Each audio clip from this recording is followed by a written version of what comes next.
سلام، من ساحل هستم.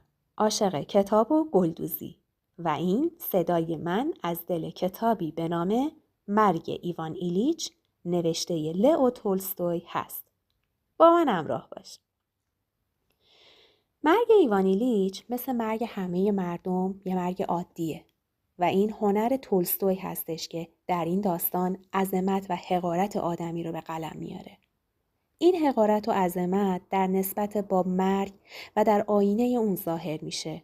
چنانچه افلاطون عظمت سقراط رو در آینه مرگش نشون میده که مردمان چنان میمیرند که زندگی کردند و زندگی هم چنانچه افلاطون در صدر تاریخ فلسفه گفته مشق مردنه.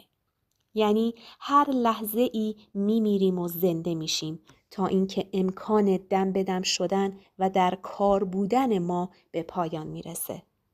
به عبارت دیگه ما با مرگ زندگی میکنیم و علم و عقل و فهم آیندمون نیز به مرگ بستگی داره.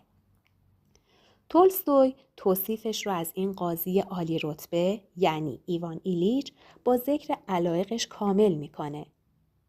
ایوان ایلیچ بعد از ارتقا به مقام قاضی دیوان استیناف مدتی از وقت و همت خودش رو صرف آراستن خونش میکنه. خونه‌ای که فکر میکنه مکانی ممتاز برای خودش و خونوادش هست. اون با اهتمام تام به آرایش خونه قدر و قیمت خودش رو معلوم میکنه و اینقدر جان بر سر این آرایش گذاشته که یک بار وقتی میخواسته به خونه آرا بگه پوشش دیوارها چطوری باید باشه پاش میلغزه و از نردبان میفته. پهلوش آسیب میبینه و همین آسیب دیدگی منجر به مرگش میشه. 3 بخش اول کتاب مرگ ایوان ایلیچ به امور عادی زندگی اون میپردازه. شور و شوق روزگار جوانی، ازدواجش، تشکیل خانواده، بچه‌هاش و پیشرفتش در شغل. زندگی اونها به این ترتیب پیش میرفته و روال اون هیچ عوض نمی شده و همه چیز در عین آبرومندی و برازندگی بوده. حالا کتاب از بخش 4 شروع میکنه به روایت جریان مرگ ایوان ایلیچ که آروم آروم بدون تصوری از پایان به سوی مرگ پیش میره. ایوان ایلیچ گاهی شکایت داشت که طعم عجیبی در دهان داره و در سمت چپ شکمش گاهی احساس نامطبوعی آزارش میده. اما اسم این رو نمیشد ناتندرستی گذاشت. کم کم مشاجره در خانواده زیاد شده و اون پرخاشگری هاش رو به حساب بیماریش میذاره و انتظار داره که خانواده‌اش اون رو درک کنن. همسرش ازش میخواد که به فکر معالجه باشه.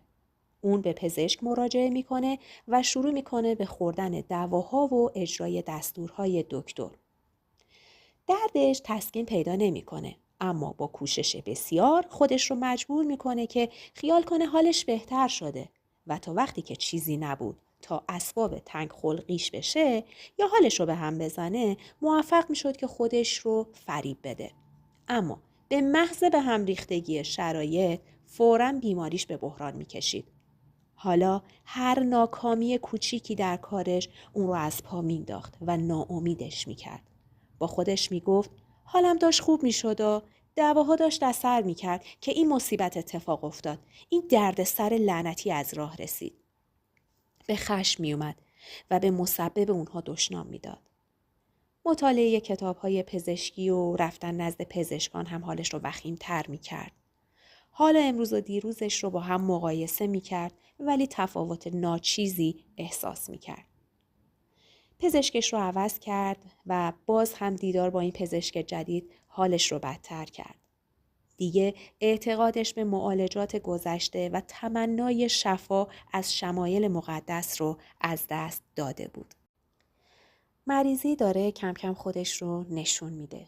اشتهاش کمتر میشه و نیروهاش سستی میگیره و دیگه نمیتونه خودش رو فریب بده. حالا تنها اون بود که از این تحول خبر داشت و هیچ کدوم از اطرافیانشون رو نمیفهمیدن یا نمیخواستن بفهمن. اونا خیال میکردن که همه چیز مثل گذشته در جریانه و این وضع بیش از همه چیز اون رو عذاب میداد. بخش شیشه کتاب منو منقلب میکنه. ایوان ایلیچ حالا دیگه یقین داره که در حال مرگه. اما نه تنها به این یقین عادت نمیکنه، بلکه این حال رو اصلا نمیفهمه و نمیتونه از اون سر در بیاره. مثالی رو که توی کتاب منطق کیتزوتر برای قیاس خونده بود به این قرار که کایوس انسان است، انسان فانی، پس کایوس فانی است. در تمام عمرش فقط در مورد کایوس درست شمرده و هرگز خودش رو در دایره شمول اون نگذاشته بود. آدم بودن کایوس جنبه کلی داشت و در فانی بودنش هم حرفی نبود. اما اون که کایوس نبود و آدم بودنش هم جنبه کلی نداشت. اون آدمی خاص بود و همیشه حسابش از عام جدا بود. با خودش میگفت اگه قرار بود که من هم مانند کایوس مردنی باشم، میبایست خودم به این حال آگاه بوده باشم. باید به دلم برات شده باشه. حالا که هیچ ندای درونی به گوش دلم نرسیده. این قسمت داستان رو تولستوی خیلی قشنگ بیان میکنه. برای اینکه ما رو با واژه مرگ کم کم آشنا کنه، از کلمه آن استفاده میکنه. ایوان ایلیچ توجه خود را بر آن متمرکز میکرد و میکوشید که بر آن چیره شود و فکر آن را از ذهن خود براند. اما آن به کار خود ادامه میداد و نزدیک میشد. راست جلوی اون قرار میگرفت و در چشمانش زل میزد. ایوان ایلیچ از وحشت خشک میشد. برق زندگی از چشمانش میرفت و با خود میگفت آیا به راستی فقط آن است که حقیقت دارد؟ او به منظور نجات از این حال میکوشید تا دلداری ها و حفاظهای دیگری رو برای خودش پیدا کنه و این حفاظها رو که مدتی کوتاه گفتیم مفید هم بودند اون رو نجات میدادند، اما مفید فایده نمودند. پس از اندک زمانی این حفاظها بدون اینکه از میان برداشته بشن گفتی شفاف می شدن و مثل این بود که آن از سپر آنها می گذشت و به اون دست پیدا می کرد و دیگه هیچ چیز نبود که اون بتونه خودش رو پشت اون پنهون کنه. ایوان ایلیچ می دید که اطرافیانش همه مرگ هولانگیز و تلخ اون را تا حد واقعی مبتذل و ناخوشایند و تا اندازه‌ای حتی رکیک پایین میارن و این کار رو به نام همون شایستگی و آدابدانی میکنن که اون تمام زندگی خودش رو بر سر اون گذاشته بود. میدید که هیچ کس غم اون رو نمیخوره، چون هیچ کس نمیخواد حتی حال اون رو درک کنه.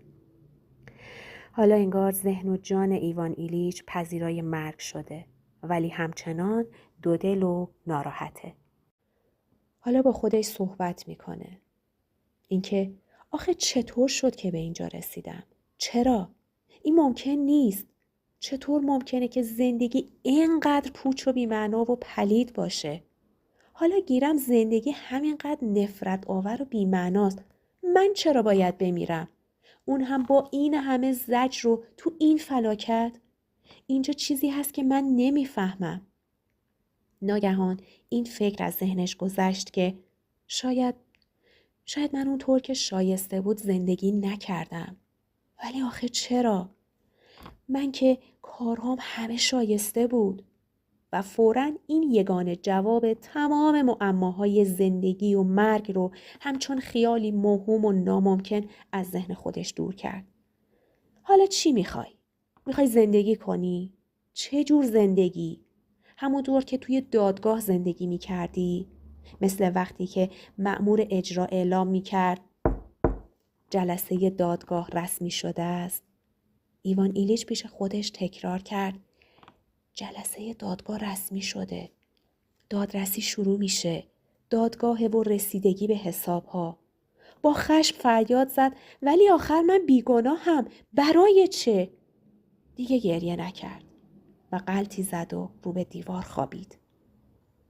پیوسته تو همون فکر پیشین خودش بود که برای چه؟ این همه وحشت و سیاهی برای چه؟ اما هر قدر که فکر کرد جوابی به این پرسش نیافت و هر بار که این فکر به ذهنش می رسید چنان که مکرر می رسید این مصیبت از آن است که شیوه زندگیش نادرست بوده است، به یاد می آورد که زندگیش در عین شایستگی و آبرومندی سپری شده و اون فکر رو از ذهن خودش دور می کرد. با خودش می گفت همونطور که درد من مدام شدیدتر میشه، تمام زندگیم روز به روز سیاهتر و تباهتر شده. در گذشته‌های بسیار دور، در آغاز زندگیم یه نقطه روشن وجود داشت و بعد از اون پیوسته رو به ظلمت پایین میرم و پیوسته به سرعت سقوطم افزوده میشه. زندگی یه رشته رنج‌هایی بود که مدام شدیدتر میشد و با سرعت پیوسته فزاینده‌ای به سوی پایانش که عذابی بی نهایت هولناک بود میشتابید. دارم میافتم. از جا بلند میشد. خودش رو تکون میداد. میخواست مقاومت کنه اما میدونست که مقاومت ممکن نیست و با چشمانی که با وجود خستگی نمیتونست به اون چه که پیش روش بود نگاه نکنه، به پشتی کاناپه چشم دوخته بود و منتظر میموند. در انتظار پایان این سقوط مهیب، در انتظار ضربه و تلاشی. با خودش میگفت نه، مقاومت ممکن نیست. اما ای کاش میفهمیدم اینا برای چیه. نمیشه فهمید. اگه میشد گفت که من در زندگی به راهی نابایست رفته‌ام، مشکل قابل توضیح می بود. اما چون زندگی خود را باز می‌پیمود که سراسر به قاعده و با درستی و شایستگی و احترام گذشته بود، میگفت چطور میتونیم چنین چیزی رو بپنداریم؟ اصلا نمیشه همچی چیزی رو پذیرفت. پوزخندی بر لبانش ظاهر میشد. لبخندی تمسخرآمیز. گفتی کسی ممکن بود لبخندش را ببیند و فریب آن را بخورد. نه، هیچ جور نمیشد توضیح داد. این عذاب و مرگ برای چیه؟ برای چی؟ به این فکر افتاد که حالا اگر زندگی من، زندگی آگاهانم، همه گمراهی بوده باشد چه؟ به روشنی میدید که اینها همه پوچیست و تباهی، فریبی عظیم و سیاه که زندگی و مرگ را بر او پوشیده داشته. این یقین رنج جسمانی اون رو بیشتر کرد. 10 چندان کرد. به ناله افتاد و تقلا می کرد. میخواست لباسش رو پاره کنه. احساس میکرد که لباسش بر تنش تنگی میکنه و میخواد خفش کنه و از اونها بیزار بود. اون چه مانع عبورش از این تنگنا بود، این بود که خیال میکرد زندگیش به شایستگی سپری شده. همین توجیه گذشته بر اون بند مینداخت. نمیذاش پیش بره و بیش از همه چیز آزارش میداد. ناگهان نیروی ناشناخته ضربتی چنان شدید به سینه و پهلوش زد و نفسش رو تنگ‌تر کرد که انگار در سوراخی فرو رفت. اونجا در پایان اون درازنای نوری دید. حالش مثل وقتی بود که گاهی در قطار راه آهن براش پیش می اومد. نشسته ای و خیال می کنی که پیش می روی، حالان که قطار واپس می رود و ناگهان راستای راستین حرکت رو در می یابی. با خود گفت بله، راه زندگیم همه نادرست بود. اما عیبی ندارد. می توانم. هنوز ممکن است به راه درست رفت. ولی راه درست کدام است؟ یکی بالای سرش گفت تمام کرد. ایوان ایلیچ گفته او را شنید و اون را در روح خودش تکرار کرد. در دل گفت مرگ هم تمام شد. دیگر از مرگ اثری نیست. نفسی عمیق کشید، اما نفسش نیمه کاره ماند. پیکرش کشیده شد و مرد. امیدوارم این روایت داستانی رو دوست داشته باشید. من خودم اینطوریم که در بهترین حالت روحیم فکر میکنم زندگی رو به قدر کافی درک کردم. اما وقتی پایان داستان ایوان ایلیچ رو مرور میکنم متوجه میشم زندگیم در پس پرده‌ای از حقیقته. من اون حقیقت رو عمیقاً درک نمیکنم، اما میدونم که وجود داره. در نهایت به این نتیجه میرسم که باید زندگی رو با واقعیت زنده بودن، منظورم زندگی راستین، درست، همون پله قبل از مرگ رو زیست. امیدوارم همه ما بتونیم به درک شایسته‌ای از درست زندگی کردن برسیم، طوری که پله آخر رو با شکوه قدم برداریم. 19 آبان 1403